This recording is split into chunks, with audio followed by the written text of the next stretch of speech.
Hello everyone, Andy Schwab here with your Farm and Ranch News.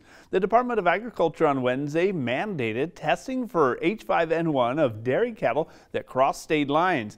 The move is to protect the U.S. livestock industry from the threat of avian influenza.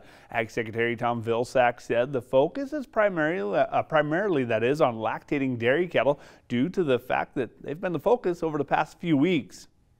Owners of herds in which dairy cows test positive for interstate movement will be required to provide biological information, including animal movement tracing. And dairy cattle that does in fact move interstate will have to adhere to the conditions established by APHIS in the guidance that will be published. These steps will be required beginning Monday, but we will focus primarily and specifically on lactating dairy cattle as we initiate this effort, because this has been the area of the dairy industry that has been the focus of activity over the last several weeks.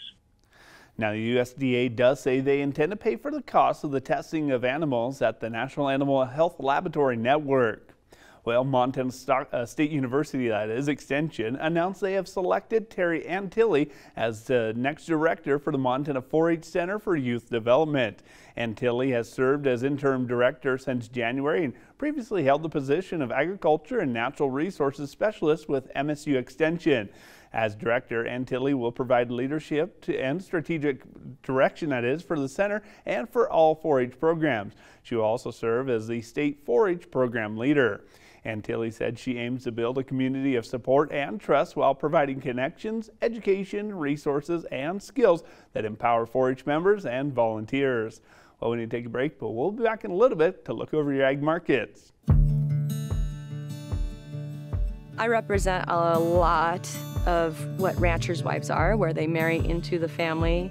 Coming into established ranch, the expectations of that is just absolutely overwhelming.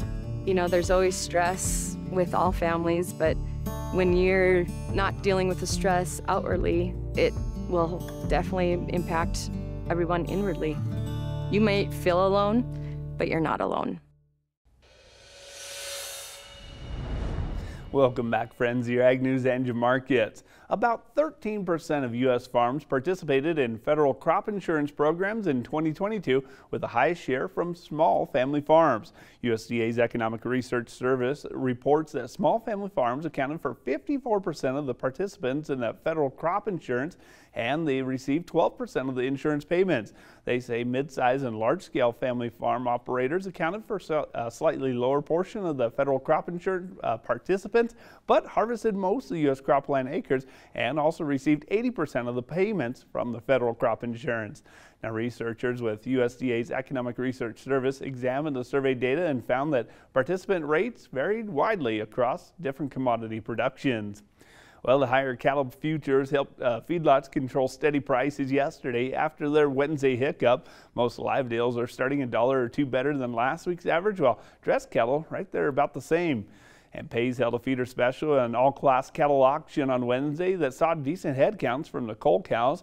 Most of them continue to remain well into that $1.25 money, while light tests of the light heifers inch their way over that $3 per pound mark. For Bowman auction market, they kicked off the week with a small sheep test and regular cattle sale. The high head count from the sheep certainly came from those cull ewes who found prices topping out at $1.04 a pound. And winter wheat contracts closed at the highest close in 2024, and all three U.S. wheat also continue to show their concerns about the recent threats of adverse weather. Spring wheat trade is also following the trend to higher closes as producers get that seed in the ground. Well, there's a look at your ag markets and news. I'm Andy Schwab. Have a great rest of your day.